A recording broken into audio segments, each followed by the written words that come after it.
सहवन शरीफ से, जहां सैयद अब्दुल्ला शाह इंस्टीट्यूट सहवन में पैरामेडिकल स्टाफ की कॉल पर आज दूसरे रोज भी ओपीडीज का बायकॉट करके एहतजाजी मुजाहिरा करके रैली निकाली गई। इसी हवाले से देखते हैं ये रिपोर्ट। सैयद अब्दुल्ला शाह इंस्टीट्यूट सहवन में पैरामेडिकल स्टाफ एसोसिएशन की कॉल पर आज दूसरे रोज भी ओपीडीज का बायकॉट करके एहतजाजी मुजाहिरा करके रैली निकाली गई।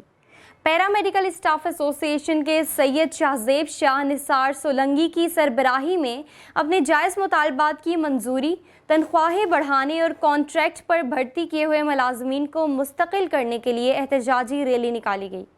एहतजाज के शुरका का कहना था कि 3 साल से इस इंस्टीट्यूट में काम कर रहे हैं, ताहाल मुस्तकिल भी नहीं किया गया, ना ही तनख्वाहें बढ़ रही हैं। हमारे जायज़ मुतालबात तस्लीम किए जाएं, हमारी तनख्वाहें बढ़ाई जाएं और दीगर मराआत दिए जाएं। हम वज़ीर आला सिंध सैयद मुराद अली शाह से अपील करते हैं कि खुदारा हमारे जायज़ मुतालबात तस्लीम करें।